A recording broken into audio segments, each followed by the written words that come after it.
Bonjour et bienvenue sur le podcast Explore Japon. Le podcast qui explore le Japon sous toutes ses coutures.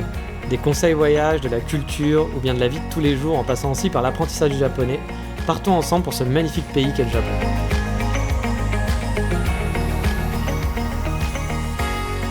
Bonjour à tous. Aujourd'hui on va quitter un peu le thème du voyage qui était très présent dans les premiers épisodes et on va parler d'apprentissage du japonais. Car vous le savez peut-être pas mais j'ai fait une école de japonais à Kyoto pendant 1 an.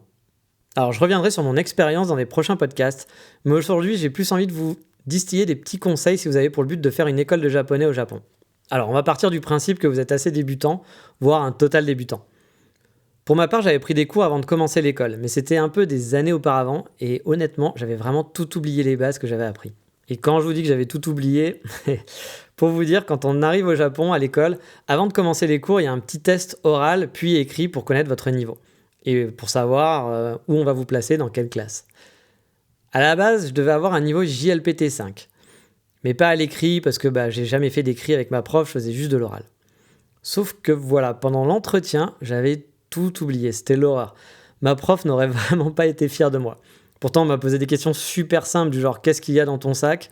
Et j'avais même oublié le mot « sac », qui est sûrement l'un des premiers mots qu'on apprend en cours.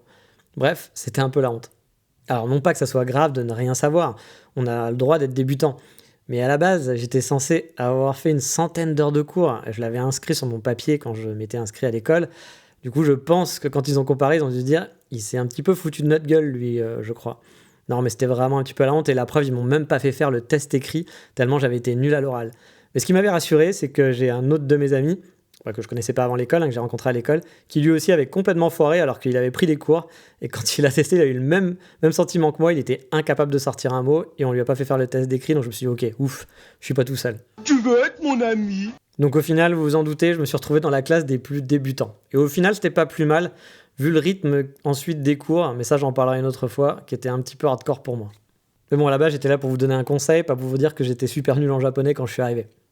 Et mon conseil, si vous voulez préparer un peu votre cursus scolaire avant de partir, ce serait de bien travailler l'écriture et la lecture des kanji. Ça peut paraître étrange parce que souvent, c'est pas la première chose qu'on va faire, on va apprendre les bases du japonais, mais vraiment pour moi, pour une école, avant d'aller à l'école, si on connaît beaucoup de kanji, ça facilite vraiment la vie. Bon, alors bien sûr, avant d'apprendre les kanji, il faut quand même apprendre les hiragana et les katakana, mais ça s'apprend assez vite. Comme je vous l'avais dit, je savais pas du tout écrire quand je suis arrivé à l'école. Du coup, c'était un petit peu handicapant parce que il y avait des gens qui savaient écrire et on allait sûrement devoir écrire assez rapidement.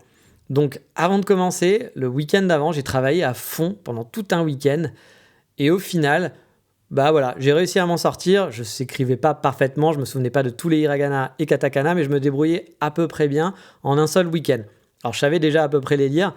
Mais entre lire et écrire, il y a quand même une grosse différence. J'étais vraiment capable de les lire assez facilement, mais dès qu'on me mettait devant une feuille et qu'il fallait que j'écrive quelque chose que je savais lire, c'était pas possible. Il y avait un blanc et je ne savais pas par où commencer. Mais bon, je vous ai dit, en un week-end, je m'en suis sorti. Et je suis vraiment pas la personne la plus douée en langue, clairement. Mais du coup, c'est peut-être le moment d'expliquer un petit peu ce que sont les kanji, les hiragana et les katakana, parce que ça ne doit pas parler à tout le monde. Alors on va essayer de faire au plus simple possible. Le japonais est composé en fait de 3 alphabets. Ouais, rien que ça, 3 alphabets. Et si c'est si avec ça, ça serait peut-être le plus marrant. Les 2 premiers qui sont les plus simples à apprendre, ce sont les hiragana et les katakana. Alors, on commence par les hiragana, qui sont des sonorités qui composent les mots. Par exemple, le mot voyage va se dire ryoko. On peut l'écrire en hiragana, il aura 3 sonorités, donc en gros 3 lettres en quelque sorte, qui va être ri, yo, ko. Il sera lisible. Mais en fait, il s'écrit pas du tout comme ça. C'est-à-dire que si vous l'écrivez en hiragana, les gens arriveront à le comprendre. Mais ça sera quand même difficile pour un japonais, parce que pour lui, on n'écrit pas ce mot-là avec des hiragana, mais on l'écrit avec des kanji. Et les kanji, c'est des formes encore un peu plus complexes. Et là, par exemple, le mot ryoko, il va s'écrire avec 2 kanji. C'est 2 kanji qui composent ce mot. Parfois, un mot peut être composé de 4 ou 5 kanji. Mais il peut aussi ne comprendre qu'un seul kanji, tout simplement. Alors c'est là que ça va se compliquer un petit peu. Certains mots vont être composés uniquement d'hiragana, d'autres uniquement de kanji. Comme je vous disais, il peut y avoir qu'un seul kanji pour un mot ou une combinaison de plusieurs. Mais parfois, un mot peut être composé aussi de kanji et d'hiragana. Alors ça va être un peu compliqué à comprendre Et ça va prendre du temps, surtout pour tout apprendre. Ça, je vais pas vous le cacher, apprendre le japonais, c'est difficile.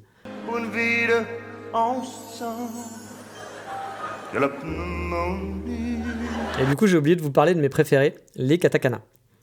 Alors les katakana, c'est les mêmes sonorités que les hiragana. Les correspondances sont exactement les mêmes, sauf que ça s'écrit, ça se dessine, pas du tout de la même façon. C'est chouette. Les katakana, on les utilise pour les mots étrangers. Comme par exemple pour écrire votre prénom et votre nom, ou bien des mots anglais qui ont été un petit peu transformés en japonais. Par exemple, un disque, ça va se dire ricordo. Et bah, du coup, on l'écrira en katakana parce que c'est pas un mot qui vient de basique japonais, c'est un nouveau mot. Et du coup, on va l'écrire en katakana. Alors, on pourrait l'écrire en hiragana, la sonorité sera la même si on lit les hiragana, mais ça sera pas correct. Donc, vous l'aurez compris, les hiragana et les katakana, le principe se ressemble un petit peu. En gros, il faut imaginer un tableau. Imaginez dans votre tête un tableau de sonorité. Avec une première ligne où il y aurait en sonorité A, I, U, E, O. Jusque-là, c'est simple. Chaque sonorité est une colonne. On a donc 5 colonnes. A, I, U, E, O. Ensuite, on va mettre une deuxième ligne qui sera K, Ki, Ku, Ke, Ko. Et ensuite, une troisième ligne, Sa, Shi, Su, Se, So. Bon, allez, je viens de me rendre compte finalement que je dis un peu des bêtises, parce qu'on ne dit pas E, on va dire E, on ne dit pas Se, on dit Se, par exemple. Mais bon, vous l'aurez compris, ça va être un tableau avec des lignes de sonorité. Je vous laisse regarder sur Google en tapant hiragana, vous trouverez le tableau dont je vous parle, et ça sera beaucoup plus parlant, je pense. Je ne vais pas rentrer dans tous les détails, car il y a des petites complications, forcément, le japonais, c'est jamais simple. On peut par exemple, juste pour vous donner un exemple, transformer une lettre, un hiragana ou un katakana, par exemple K, peut devenir ga. C'est-à-dire qu'il sera dessiné de la même façon, mais parce qu'on va rajouter un petit symbole à un côté, on ne le prononcera plus K, mais on le prononcera ga, tout simplement. Alors au début, quand on regarde le tableau, on flippe, parce qu'on se dit, mon Dieu, s'il y a déjà ça à apprendre, ça paraît hyper compliqué, je vais pas y arriver. Alors vraiment, les hiragana et les katakana, finalement, ça s'apprend assez vite, et c'est pas si compliqué que ça. Ça peut le paraître au tout début, mais franchement, ça vient vite. Par contre, je vais pas vous mentir, pour les kanji, là vous allez vraiment galérer. Il y en a des milliers, il faut en connaître au moins 1000 pour passer le JLPT2. Et encore, si je dis pas de bêtises, avant je crois qu'il fallait en connaître 3000. Le JLPT2, en gros, c'est le niveau, on va dire à peu près officiel, pour prétendre avoir un niveau assez correct en japonais. C'est-à-dire que vous n'avez pas un niveau parfait, le niveau parfait c'est JLPT1 en gros. Vous êtes à un niveau qui vous permet de travailler dans un bureau. Avec un JLPT3, on peut commencer à avoir des bonnes conversations en japonais. C'est un peu l'équivalent du TOEIC si vous voulez. Et JLPT5, c'est le premier niveau à passer, et là vous êtes quand même un bon débutant. Vous n'allez pas parler avec des gens dans la rue et faire des conversations de fou. Vous pourrez dire 2-3 trucs, mais ça s'arrêtera là. Et sachez aussi qu'il faut faire attention avec les niveaux. J'ai souvent vu des gens qui venaient de France, qui avaient fait des écoles de japonais et qui étaient tout fiers parce qu'ils avaient un JLPT3 et qui pensaient que ça y est, ils allaient arriver au Japon et qu'ils allaient pouvoir parler avec tout le monde. Souvent, c'est un peu la descente aux enfers pour eux parce qu'en fait, dans les écoles, on va vous apprendre beaucoup l'écrit, on va vous apprendre beaucoup les choses pour réussir un JLPT, mais au final, vous ne saurez pas forcément hyper bien parler avec les gens et ça sera même très compliqué de parler et de comprendre. Et j'ai vu beaucoup de gens redescendre sur Terre et se prendre une bonne claque en arrivant en pensant que ouais, j'ai un JLPT3, je viens pour m'améliorer, mais de toute façon, au Japon, je peux déjà me débrouiller. Finalement, non. Ils prenaient assez cher et ils redescendaient sur Terre assez facilement. Effectivement, en écrit, ça allait, mais dès qu'il fallait parler avec des gens, c'était quasiment le néant. Mais revenons au kanji. Au départ, en fait, c'est pas vraiment un souci quand vous allez commencer l'école. Mais au bout de 4 mois d'école, voire même un peu plus, on commençait kanji assez rapidement, on va dire qu'au bout de 4 mois d'école, ça va commencer à être vraiment problématique. Et surtout s'il y a des Asiatiques dans votre classe, des Chinois ou des Taïwanais par exemple. Alors pas tous les Asiatiques, mais les Chinois et les Taïwanais principalement. Car eux aussi, en fait, ils utilisent les kanji dans leur langue. Alors les kanji sont pas exactement les mêmes. Parfois, un kanji peut avoir un sens différent.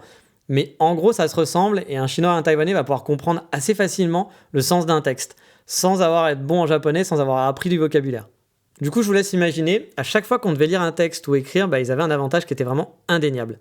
Pour vous expliquer, lors du 2e semestre, par exemple, le rythme des cours s'est vraiment intensifié, ça commençait à devenir vraiment très difficile pour nous.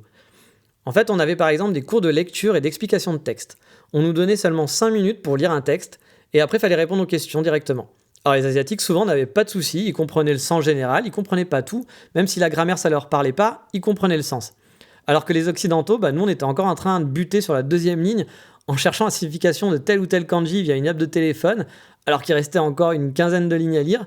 Et là, on nous disait, bah voilà, maintenant, il faut répondre aux questions. Ok. Du coup, vous comprenez que voilà, ça devenait quand même un peu compliqué.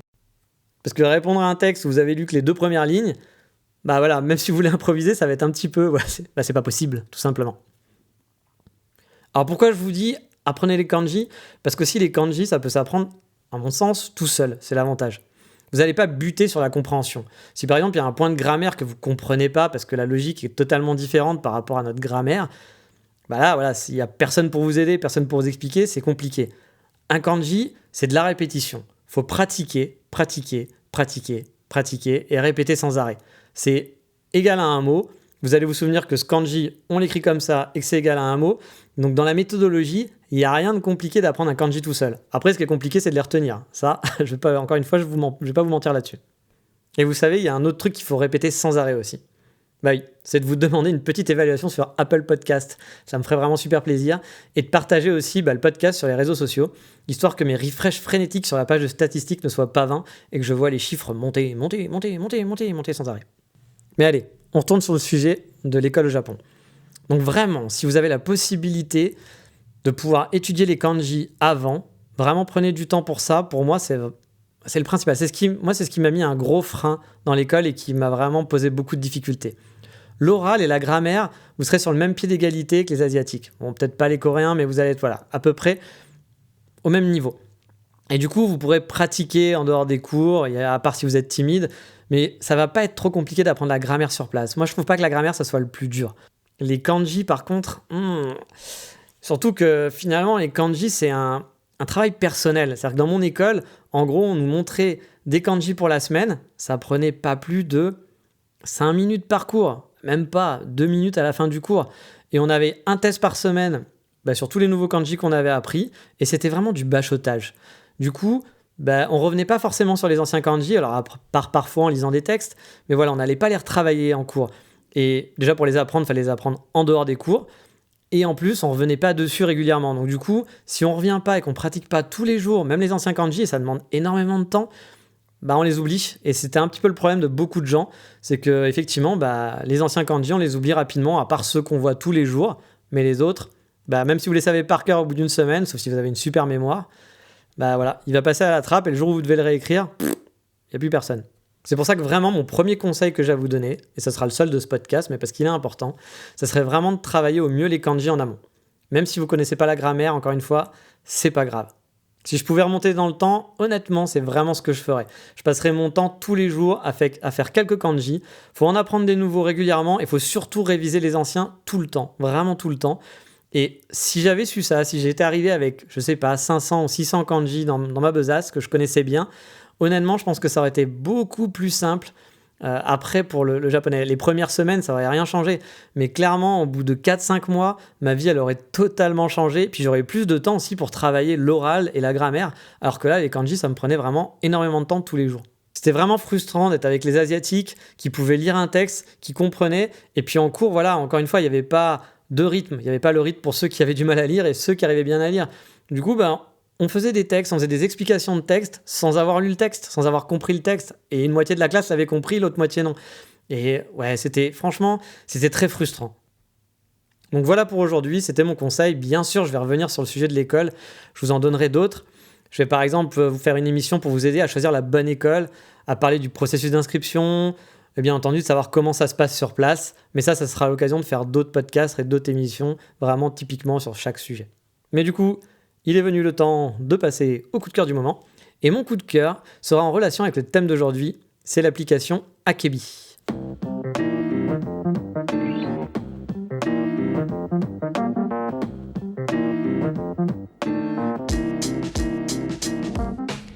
Alors, Akebi, c'est quoi? C'est une application qui est disponible sur Android et je suis pas sûr, sur Apple. Il me semble que c'est aussi sur Apple, mais bon, voilà, je ne veux pas dire de bêtises. Donc c'est un genre de dictionnaire anglo-franco-japonais, surtout japonais. Des applications dans ce genre, il en existe vraiment énormément, vous vous doutez bien. Et dans notre classe, on en a testé plein. À chaque fois, quelqu'un arrivait en disant « Ah, j'en ai une nouvelle » au tout début quand on a commencé le japonais. « Regarde, elle est super, etc. » Et au final, avec le temps, tout le monde a gardé juste Akebi. Alors bon, on avait parfois d'autres applications à côté, mais voilà, c'était celle qu'on utilisait le plus Alors pourquoi ? C'est la plus complète, perso, je trouve. Et puis la mieux faite, la plus jolie. Au niveau des mots aussi, des définitions, c'est assez bien fichu. Vous pouvez retrouver l'écriture des kanji, avoir des exemples d'utilisation des mots, la conjugaison des verbes aussi est facilement accessible. Donc elle est assez chouette. Et honnêtement, en classe, on s'en servait en permanence. Parce que oui, pendant les cours, on n'a pas le droit d'utiliser son smartphone, mais on a le droit de l'utiliser pour utiliser des applications comme Akebi par exemple. Les profs sont assez cool avec ça. Et honnêtement, heureusement, parce que sans application, je me serais tiré une balle. Souvent, j'aurais rien compris. Et comme d'habitude, vous allez pouvoir retrouver des liens de cette application dans la description du podcast ou sur la page de l'épisode sur le site explorejapon.com. Mais voilà, il est temps de se quitter. Et dans le prochain épisode, on répondra à la question qu'on me pose souvent. Vraiment. C'est, doit-on savoir parler un minimum japonais pour voyager au Japon sans galérer ? Est-ce que c'est possible ? Moi, je parle pas anglais, je parle pas japonais. Est-ce que je peux partir voyager au Japon ? J'y répondrai dans le prochain épisode. Et en attendant, je vous dis à bientôt. Ciao, bye bye.